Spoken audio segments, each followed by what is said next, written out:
میری بات توجہ سننی پڑے گی. فرض کفایہ وہ کام ہوتے ہیں جو دوسروں کے لیے کیے جائیں, جو دوسروں کے لیے. میری بات توجہ جائے گی بہت, کچھ کہنا چاہتا ہوں. فرض کفایہ وہ کام ہوتے ہیں جو دوسروں کے لیے کیے جائیں. جنازے کی تغسیل, تکفین, تجہیز, تدفین, نماز, یہ سارے کام فرض کفایہ ہیں. کہ جنازہ ہے, اسے غسل دینا, کفن پہنانا, نماز اور دفن. اگر چند لوگ یہ کام کر لیں تو یہ فریضہ دوسروں کی طرف سے ادا ہو جاتا ہے. سمجھے بات نہیں سمجھے؟ یہ فریضہ دوسروں کی طرف سے ادا ہو جاتا ہے. ماں عجیب بات ہے کہ جو معاملہ فرض کفایہ کا ایک جنازے کے ساتھ تھا, وہ معاملہ مسلمانوں نے دعوت میں امت کے ساتھ کیا.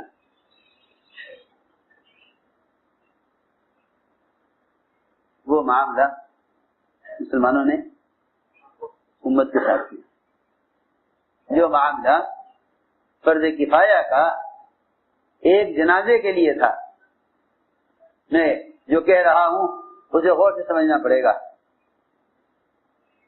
جو معاملہ فرض کفایہ کا ایک جنازے کے ساتھ تھا کہ اگر چند لوگ اس کو غسل دے کر نماز پڑھ لیں, اس پر اس کو دفن کر دیں, تو یہ فریضہ امت کے ساتھ ادا ہو جائے گا. اگر یہ نہیں کریں گے, کوئی بھی اس کو نہیں کرے گا, تو ساری امت گناہگار ہوگی.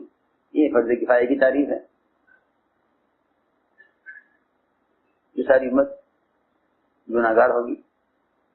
اگر کوئی بغیر نماز کے دفن کر دیا گیا, اب بھی حالانکہ آپ ذرا نکل کر دیکھیں ان دیہاتوں میں جہاں غیروں کی اکثریت ہوتی ہے, وہاں مسلمان لاشوں کا کیا ہوتا ہے.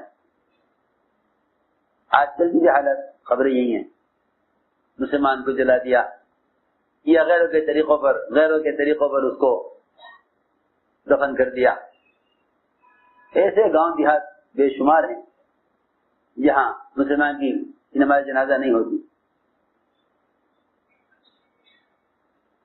میں عرض کر رہا تھا کہ اس کام کے ساتھ لوگوں نے معاملہ فرض کفایہ کا کر کے اپنی ذمہ داری سے انکار کر لیا.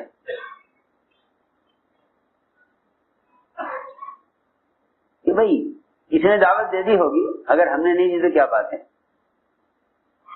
اور اگر ایک جماعت یہ کام کر رہی ہے تو کافی ہے, باقی کی طرف سے فریضہ ادا ہو رہا ہے. ارے فرض کفایہ کا مطلب یہ ہے کہ اتنے لوگ اس کام کو کریں کہ اس فرض کے ادا ہونے کے لیے کافی ہو جائیں. ارے سنو تو صحیح میں کیا کہہ رہا. فرض کفایہ کا مطلب یہ ہے کہ اتنے افراد ایک جنازے کی ضرورت کے لیے کافی ہو جائیں, اسے قبر میں اتارنا ہے, اسے غسل دینا ہے, اس پر نماز پڑھنی ہے. اتنے افراد جو اس ایک جنازے کی ساری ضروریات کے لیے کافی ہو جائیں, اس مجموعے کا نام, اس مجموعے کو کہیں گے کہ انہوں نے یہ فرض کفایہ ادا کر دیا پوری امت کی طرف سے. اب مجھے بتاؤ, اگر چند لوگ دعوت کے کام میں لگ جائیں تو کیا یہ چند افراد ساری بکھری ہوئی امت کے لیے, ساری امت کی بکھری ہوئی امت کے لیے انہیں کلمہ سکھلانے کے لیے کافی ہو جائیں گے؟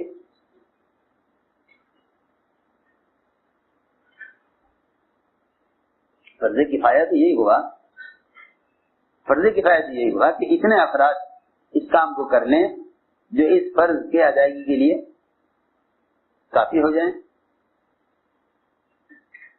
8 آدمی, 10 آدمی, 5 آدمی چلو لگا لو, نماز پڑھ لیں, قبر میں اتار دیں, غسل دے دیں, تو کہا جا سکتا ہے ہاں بھائی ان کی اس جماعت کی وجہ سے اس آدمی کی یہ فریضہ ادا ہو گیا. میں اس لیے عرض کر رہا کہ لوگوں نے اس کام کو فرض کفایہ سمجھ کر چھوڑا. میری بات یہ تھی کہ فرض کفایہ وہ کام ہو سکتا ہے جہاں معاملہ دوسرے کا ہو, معاملہ دوسرے کا ہو. یہاں تو ہر ایک کا معاملہ اپنی ذات کے لیے ہے, جو کام اپنی ذات کے لیے ہوتا ہے فرض عین ہوتا ہے، جو کام دوسری کے لیے ہوتا ہے فرض کفایہ ہوتا ہے. یہ سی آسان بات ہے. چنانچہ قوم چلی دعوت دینے کے لیے، جماعت چلی دعوت دینے کے لیے اسی قوم کو جس کو اللہ نے ہلاک کرنا طے کر لیا. لوگوں نے کہا کہ انہیں کیوں دعوت دینے جا رہے ہو، ان کو تو اللہ ہلاک کرنا طے کر لیا. انہوں نے جواب دیا کہ ہم اللہ کے یہاں اپنی ذمہ داری کو ادا کرنے والے مانے جا رہے ہیں، اور دوسری بات یہ ہے کہ ہمیں امید ہے کہ یہ تقوی پر آ جائیں گے. اللہ تو ہلاک کرنے والے ہیں انہیں اور عذاب دینے والے ہیں، اور دعوت دینے والے کیا کہہ رہے ہیں؟ امید ہے کہ یہ تقوی پر آ جائیں گے. ارے کتنی عجیب بات ہے، کتنی عجیب بات ہے کہ دعوت دینے والوں کو اب بھی ان کے تقوی پر آنے کی امید ہے، جبکہ اللہ ان کی ہلاکت کا فیصلہ کر چکے اور عذاب دینا طے کر چکے. لیکن داعی پر امید ہوتا ہے، داعی پر امید ہوتا ہے. یہ اس لیے فرمایا قرآن میں کہ اللہ کے دین کے لیے جان و مال کھپانے والے اور اللہ کے راستے میں محنت کرنے والے یہی اللہ کی رحمت کے امیدوار رہتے ہیں. اولئک یرجون رحمت اللہ، اللہ کی رحمت کے امیدوار رہتے ہیں یہ. اس لیے داعی کبھی مایوس نہیں ہوتا، داعی کبھی مایوس نہیں ہوتا، داعی کبھی مایوس نہیں ہوتا.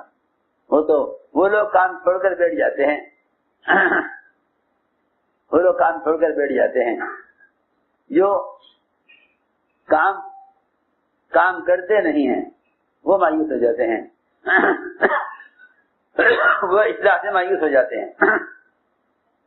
ورنہ کام کرنے والے جو کام کے میدان میں ہوں گے وہ اللہ کی رحمت سے اور امت کی اصلاح سے مایوس نہیں ہوں گے. حضور اکرم صلی اللہ علیہ وسلم نے ستانے والے کفار کو جب اللہ کی طرف سے ہلاک کرنے کی پیشکش ہوئی، اللہ کی طرف سے نہ ماننے والوں کو ہلاک کرنے کی پیشکش ہوئی، تو آپ نے فرمایا نہیں، میں ان کو ہلاک کرنا نہیں چاہتا، ان کی ہدایت چاہتا ہوں. فرشتے نے کہا یہ کوئی ہدایت کرانے والا نہیں ہے، ان کے دلوں پر مہر لگ چکی ہے، یہ ایمان نہیں لائیں گے. آپ دیکھیے تو صحیح، پچھلے انبیاء نے ایمان نہ لانے والوں کے لیے اللہ سے عذاب مانگ لیا. آپ صلی اللہ علیہ وسلم نے نہ ماننے والوں کے باوجود، ان کے رکاوٹ بننے کے باوجود ان کی ہلاکت کو آپ نے قبول نہیں کیا. فرمایا کہ انہیں باقی رکھا جائے تاکہ ان کی نسلیں ان کی پیٹ سے نکلیں اور میں ان کو ایمان کی دعوت دوں اور وہ اسلام کی طرف آئیں. میں نے چند باتیں عرض کی ہیں. ایک بات بتائی تھی کہ دعوت کے بغیر نجات نہیں ہے، دعوت کے بغیر نجات نہیں ہے، دعوت کے بغیر نجات نہیں ہے.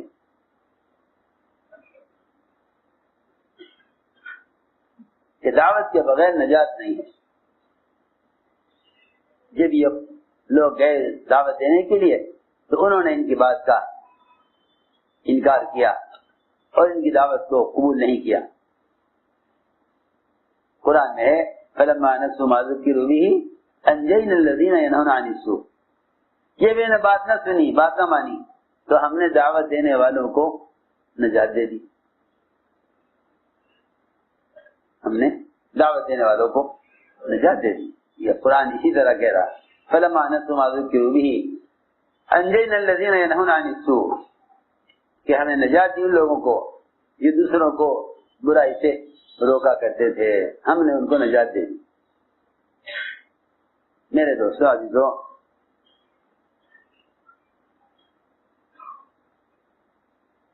امت دعوت کو چھوڑ کر دو خیروں سے محروم ہو جائے گی، دو خیروں سے محروم ہو جائے گی. کیونکہ دو خیریں بہت بڑی ہیں. ایک دعاؤں کی قبولیت، ایک دعاؤں کی قبولیت، اور دوسرا وحی کی برکات، کیونکہ آسمان سے زمین کے درمیان ایک ہی ذریعہ تھا وحی. بہت اہم بات ہے، ایک ہی ذریعہ تھا وحی کا. نبی کے دنیا سے جانے پر وحی کا سلسلہ تو بند ہو جائے گا. وحی کا سلسلہ تو، ارے سنو غور سے، نبی کے دنیا سے جانے پر وحی کا سلسلہ تو بند ہو جائے گا.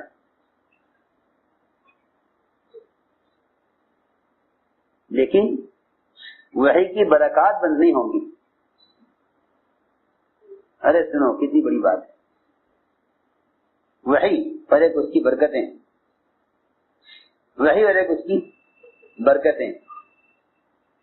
نبی کے دنیا سے جانے پر وحی کا سلسلہ تو بند ہو جائے گا، اب وحی نہیں آئے گی کسی پر.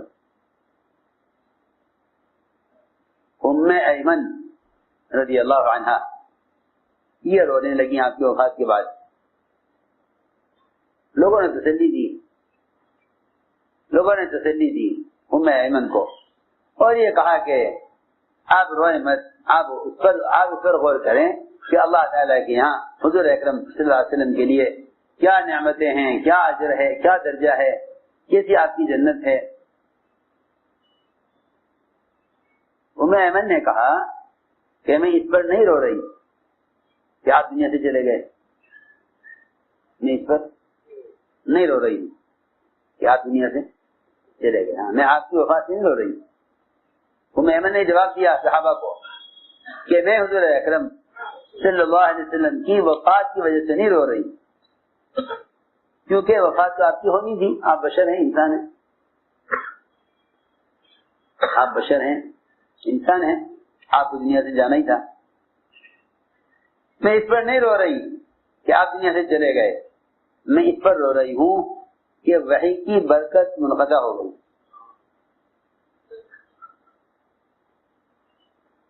وحی کی برکت، ہاں وہ یہ کہا اس پر رو رہی ہوں کہ وحی منقطع ہو گئی آپ کے جانے سے. اس پر رو رہی ہوں کہ وحی بند ہو گئی. آسمان سے وحی آتی تھی، اللہ کی طرف سے احکام آتے تھے، کوئی بات پیش آتی تھی تو آسمان سے حکم آ جاتا تھا. اس پر رو رہی ہوں کہ وحی بند ہو گئی. لیکن عجیب بات یہ ہے کہ نبی کے چلے جانے سے وحی تو بند ہو جائے گی، لیکن وحی کی برکات، سنو غور سے، وحی کی برکات نبی کے جانے سے بند نہیں ہوتی. وحی کی برکات نبی کے جانے سے بند نہیں ہوتی. وحی تو بند ہو جائے گی نبی کے جانے پر، لیکن وحی کی برکات بند نہیں ہوں گی. وحی کی برکات جو بند ہوں گی وہ دعوت کو چھوڑنے سے بند ہوں گی.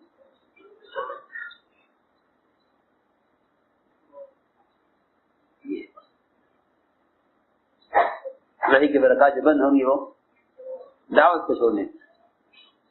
ارے دیکھو اللہ حضور اکرم صلی اللہ علیہ وسلم کتنی اہم چیز کی طرف متوجہ کر رہے امت کو کہ میں تمہیں وہ کام دے کر جا رہا ہوں کہ میرے جانے سے وحی تو بند ہو جائے گی، لیکن اس کی برکتیں بند نہیں ہوں گی. اگر تم نے یہ کام تھامے رکھا، اس کام کو کرتے رہے، تو تمہیں وہ برکتیں حاصل ہوتی رہیں گی جو برکتیں ہمارے ہوتے ہوئے وحی کے ساتھ ہیں. بہت اہم بات ہے، کاش ہمارے سمجھ میں آوے کہ وحی کی برکات باقی رہیں گی دعوت کے ساتھ. اسی لیے فرمایا حدیث میں کہ جب یہ امت دعوت کو چھوڑ دے گی تو امت دو خیروں سے محروم ہوگی. امت دو خیروں سے، دو خیریں ایسی ہیں کہ امت اس کی سخت محتاج ہے.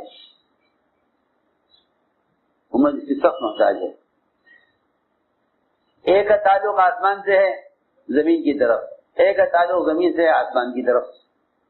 دو خیریں ہیں، ایک کا تعلق زمین سے ہے آسمان کی طرف، ایک کا تعلق آسمان سے ہے زمین کی طرف.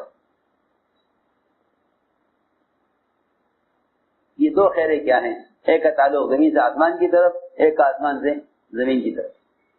جو کہ زمین سے آسمان کی طرف یہ تو دعا ہے، یہ تو دعائیں ہیں امت کی.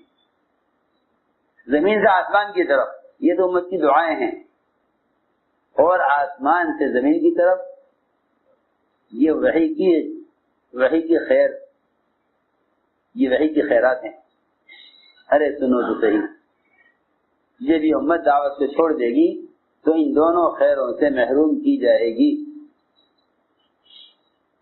صحیح حدیث میں ہے، دعاؤں کی قبولیت سے اور وحی کی برکات سے.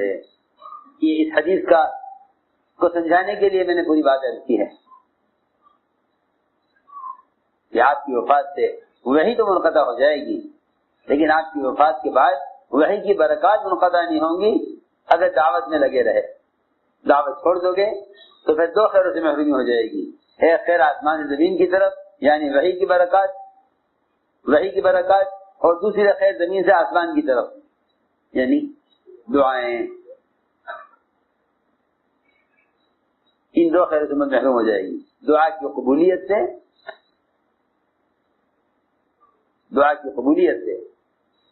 اور دوسرے وحی کی برکات سے.